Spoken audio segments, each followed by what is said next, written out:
Ibu Bapak dan saudara-saudari terkasih, Shalom. Ya, selamat berjumpa kembali. Minggu lalu kita ada ketemu dan syukur pada Tuhan minggu ini kita juga bisa bertemu di dalam kasih Tuhan. Bapak Mama, bacaan kita pada pagi hari ini adalah bagian dari nubuat yang diucapkan oleh Nabi Sakaria selama masa pemulihan kepada orang-orang Yahudi yang telah kembali dari pembuangan Babel. Sakaria adalah bagian dari kelompok pertama atau kloter pertama yang terdiri dari 50.000 orang Yahudi yang kembali ke Yudea dari Babel sekitar tahun 536 sebelum zaman bersama atau sebelum Masehi, ketika Raja Kores, yaitu Raja Persia, berkuasa dan atas kebijakannya dia membebaskan orang-orang Israel yang dulu ditawan pada zaman Babilonia. Namun setelah kembali ke Yerusalem, upaya awal untuk membangun bait suci yang telah dihancurkan pada zaman Babilonia itu sempat tersendat-sendat. Jadi mereka mau renovasi, mereka punya bait Allah, cukup tersendat. Kenapa? Karena ada banyak tantangan. Tantangan dari luar adalah dari orang-orang dari sekitar yang datang untuk membuat kekacauan, tetapi juga ada tantangan dari dalam karena ketidakpedulian satu dengan yang lain. Ada yang setuju membangun bait Allah, ada yang bilang begini begitu, ada yang bilang ketong juga mau ini, ketong mau itu. Jadi konfliknya begitu berat sehingga pembangunan bait Allah itu tertunda.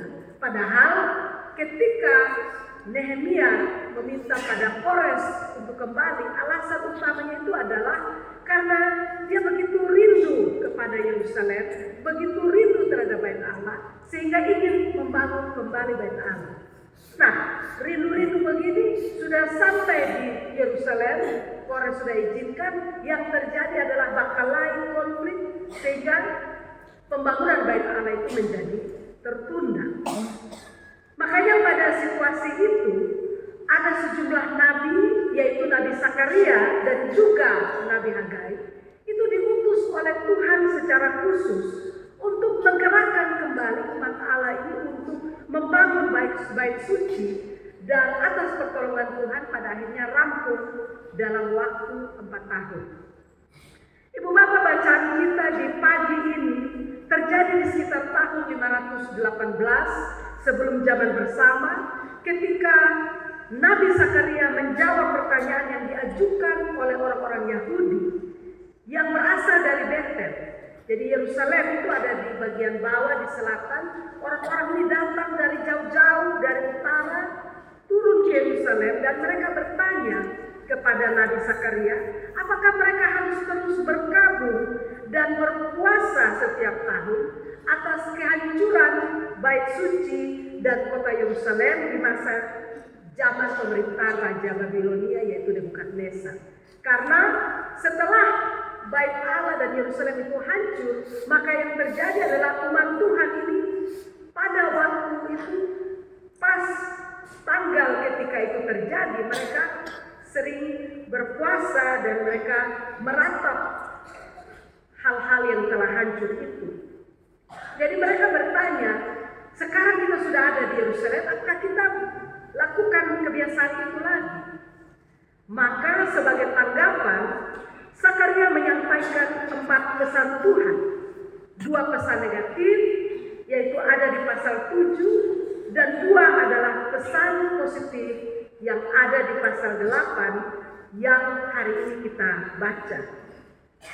Nah, 2 pesan negatif yang ada di pasal 7 adalah pertama-tama Tuhan mengingatkan orang-orang Yahudi bahwa peristiwa-peristiwa yang mereka ratapi ini terjadi dalam sejarah karena mereka berada di bawah kutukan perjanjian sebagai akibat pemberontakan kepada hukum Taurat. Jadi bangsa Israel ini memang keras kepala ya, hatinya keras, kepalanya keras, mulutnya sangat cepat kiri kanan, sehingga apa yang terjadi itu karena kamu punya perbuatan sendiri. Karena kamu punya pemberontakan, karena kamu punya ketidaktaatan terhadap hukum Taurat. Tetapi di pasal 8, Zakaria menyampaikan dua pesan yang positif tentang berkat Tuhan sebagai hasil pertobatan dan kembalinya orang Yahudi kepada Tuhan dari pembuangan. Jadi nubuat pertama di pasal 8 yang menjadi dasar kita punya khotbah pada hari ini menubuatkan berkat-berkat perjanjian yang akan dipulihkan kepada orang-orang buangan yang kembali baik dalam waktu dekat maupun dalam waktu jauh. Jadi dalam waktu dekat itu mereka akan dipulihkan dari semua penderitaan yang terjadi.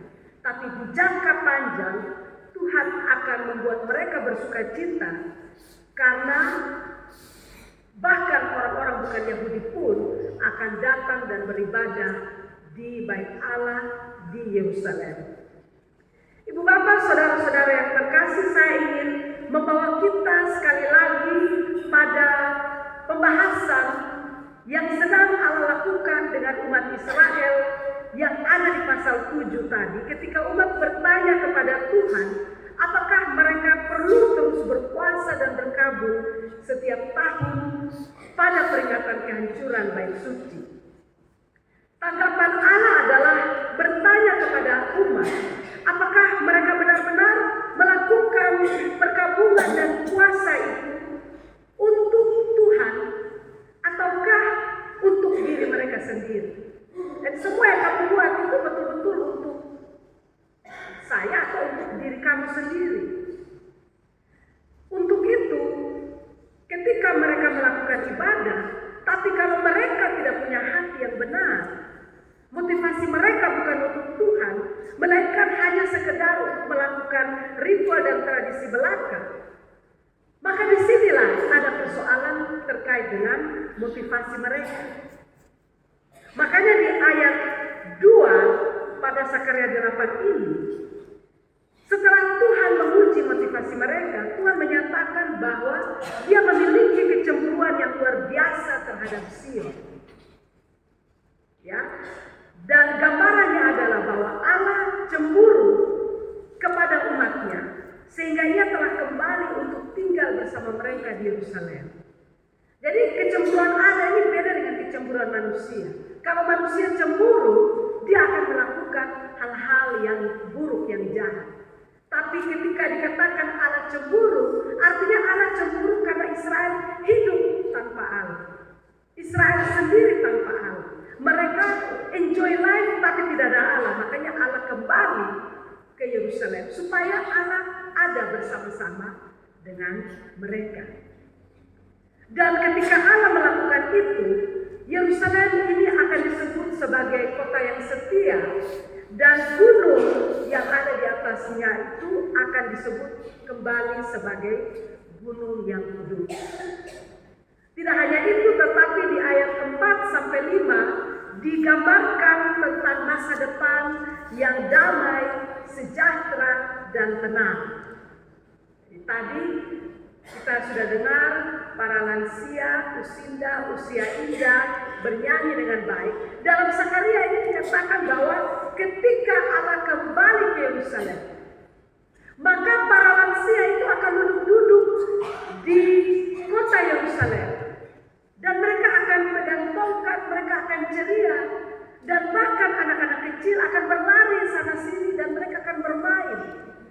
Dan tanda bahwa ketika lansia dan anak-anak yang dianggap paling tidak kuat dalam masyarakat, karena pikir-pikir lansia ini sudah lanjut usia, kalau ada musuh datang pasti mereka susah pertahankan diri, anak-anak apalagi. Tetapi kalau dua kelompok ini duduk dengan tenang, bermain dengan gembira, itu tanda bahwa tempat itu adalah tempat yang aman, damai, dan sejahtera.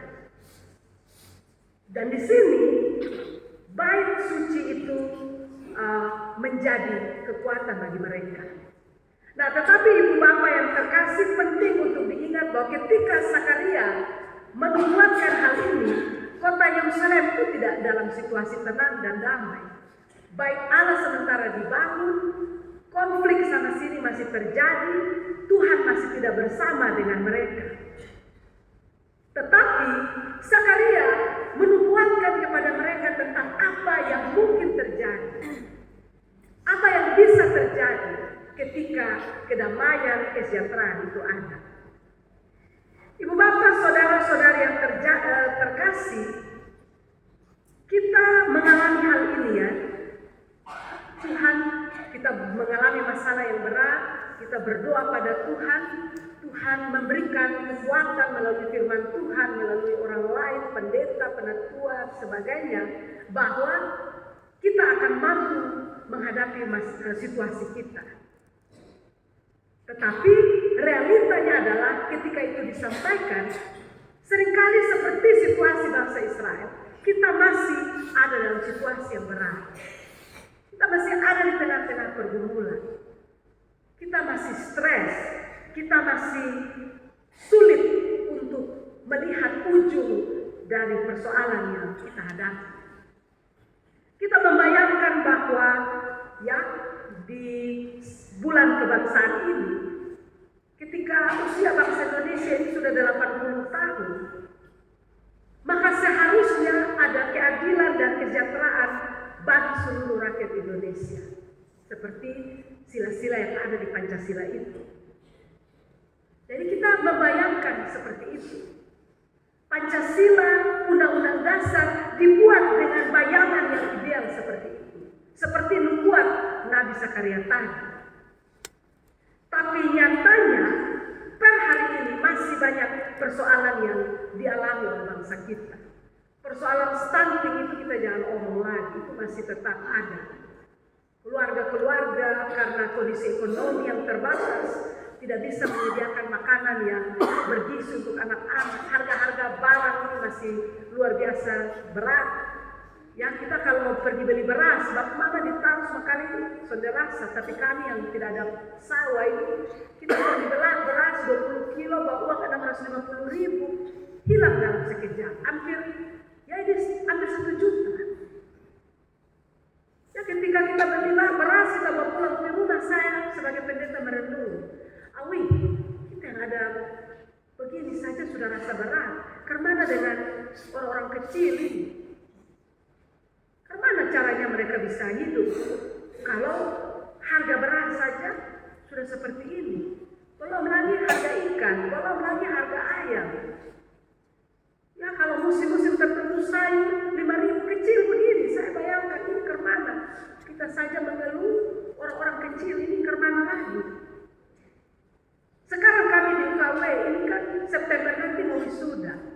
Yang sudah wisuda ujian selesai itu 600-700. Tapi per hari ini masih banyak anak yang tidak mampu untuk membayar biaya untuk wisuda nanti karena orang tuanya belum ada uang. Anak-anak ini dari mana? Yang mereka dari pinggiran-pinggiran, mereka dari kampung-kampung yang ada di Pulau Timur, yang ada di Sumba, 1-2 dari Flores. Kadang mereka sembunyi itu dari kita para dosen, tapi saya sebagai kaprodi saya tahu persis ada persoalan-persoalan keuangan seperti ini. Berat sekali, kita telepon orang tua mengatakan situasi yang berat. Jadi di satu sisi kita merdeka, di satu sisi orang-orang yang kaya dengan kekuasaan, artis-artis kita lihat di TikTok, di YouTube dan sebagainya, pergi di luar negeri hidup begitu indah. Tapi di sisi yang lain kita sadar penuh bahwa bangsa kita ini tidak sedang baik-baik saja. Jurang antara orang kaya dan orang miskin itu begitu tingginya. Sedangkan TikTok dan sebagainya mengumbarkan janji-janji kehidupan yang baik, sehingga orang-orang yang kecil pun berharap kapan mereka bisa memperoleh kehidupan yang sejahtera seperti itu. Ibu bapak, dalam situasi bangsa yang seperti ini, lantas kita baca Zakaria 8 ini. Dan ketika saya siapkan khotbah ini, ada kegalauan, kecemasan yang luar biasa. Karena kita berpikir bahwa masa depan yang cerah itu mungkin ada, tapi hanya bagi para penguasa, hanya bagi orang-orang elit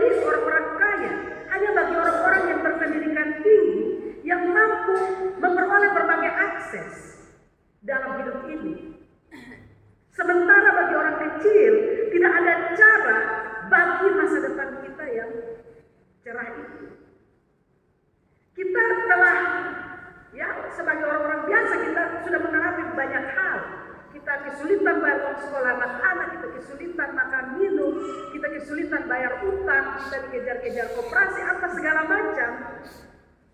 Sehingga kita berpikir bahwa Tuhan tidak mungkin mendatangkan pembalikan yang begitu besar bagi persoalan-persoalan kita yang begitu rumit. Tetapi inilah yang Tuhan sedang bahas bagi kita di hari ini. Dalam pasal 6, umat dikatakan bahwa umat tidak dapat melihat bagaimana masa depan mereka bisa lebih cerah daripada masa lalu mereka.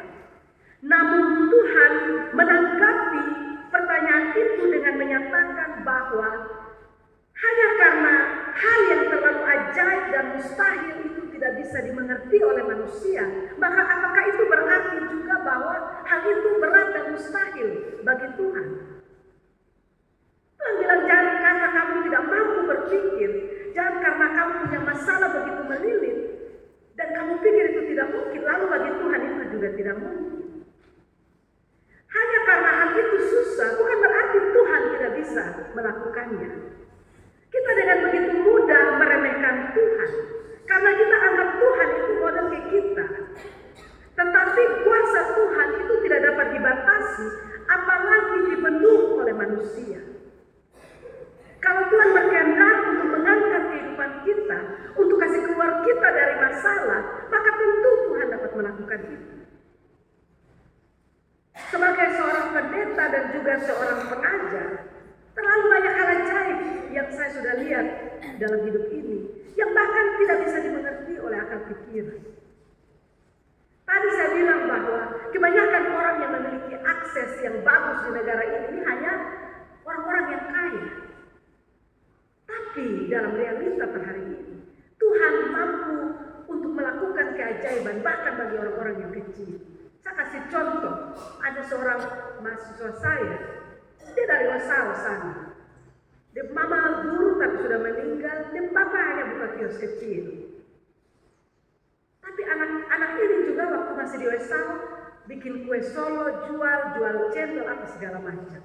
Lalu dia pergi kuliah di Salatiga, kuliah begini, mama yang guru ini ternyata meninggal.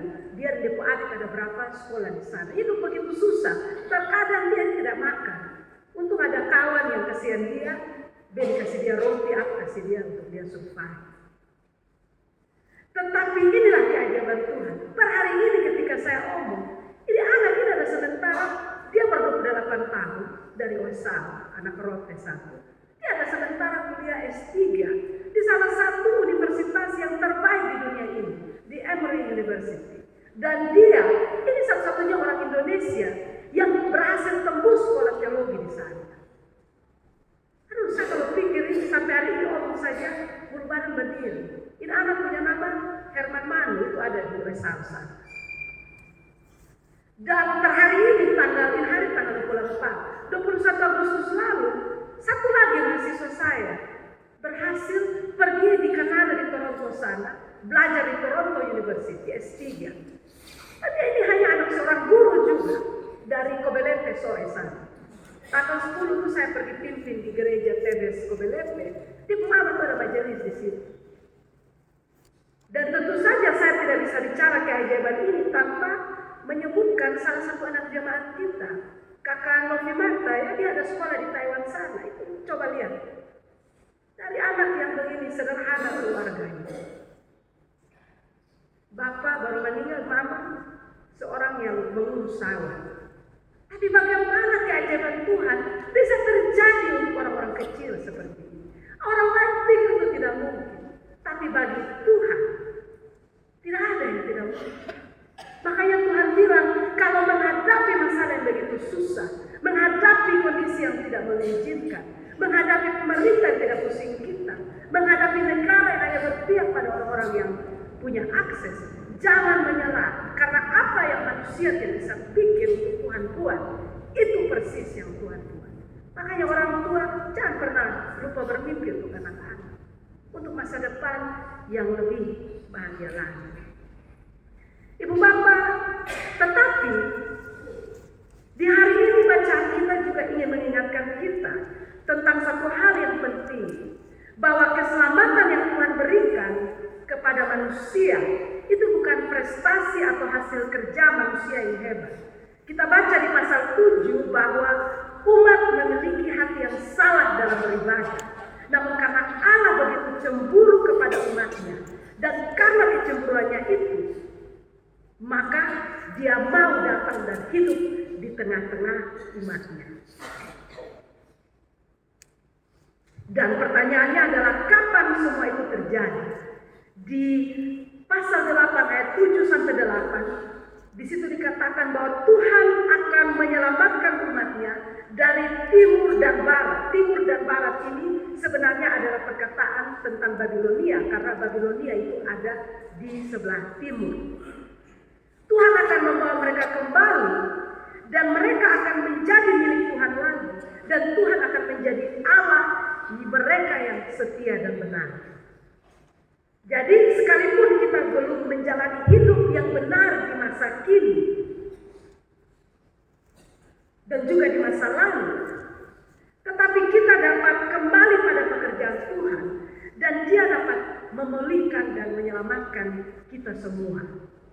Dan selanjutnya di ayat 9, Tuhan memanggil umatnya untuk menjadi kuat dan membangun bait suci. Jadi Dia bilang, kuatkan hatimu. Lupakan semua konflik-konflik itu. Jangan terlalu ego, jangan terlalu pikir diri sendiri. Kamu ini punya usia ini beberapa lama lagi. Tak usah pikir itu semua. Fokus, kuatkan hatimu dan bangunlah rumah Tuhan. Namun ketika kita lihat kembali di pasal 10, di situ dikatakan bahwa ketika umat Tuhan keras kepala dan tidak mau hidup benar, tidak mau hidup setia, maka apa yang terjadi? Tuhan bilang, yang kamu ada berkelahi tiap hari, yang kamu ada berkonflik tiap hari, itu beta yang sengaja bikin kamu begitu. Kamu saling memusuhi satu sama lain, itu aku yang membuatnya. Kamu hidup susah, itu aku yang membuatnya. Aku mengizinkan itu semua. Kenapa? Karena itu adalah buah dari kamu punya keras kepala. Dari hidup yang susah, yang begitu sulit, yang kamu alami tiap hari, itu bukan orang lain yang bikin, itu beta yang kasih bikin itu. Kenapa? Karena kamu terlalu keras kepala. Jadi itu adalah hal yang dilakukan oleh Tuhan kepada kalian. Makanya ibu bapak, kalau kita lihat kita negara ini, miskinnya luar biasa, terbelakangnya luar biasa. Orang bully kiri kanan itu. Prada Luki mati dibunuh oleh 20 orang kawan. Polisi, tentara, tembak masyarakat sipil, tembak kiri kanan, segala macam. Kita lihat negara yang orang marit seperti ini. Kita bertanya, apa yang terjadi? Di mana Tuhan pada situasi itu? Di dalam Zakaria Tuhan bilang, itu sudah. Semua itu diizinkan terjadi. Karena besok sendiri punya kelakuan. Besok sendiri punya keadaan. Dan Tuhan bilang dia sedikit lebih parah lagi daripada itu, bisa.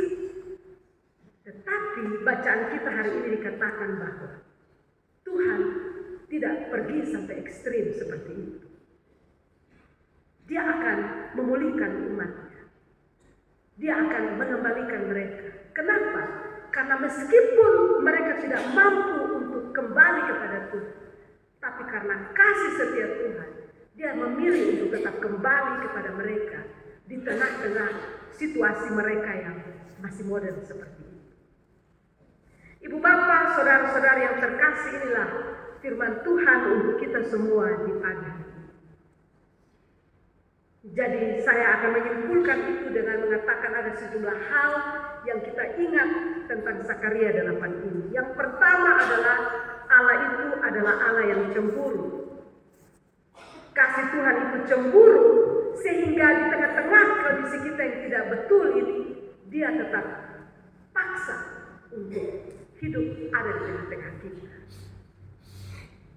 Makanya sebelum terlambat, mari kita pulang kepada Dia.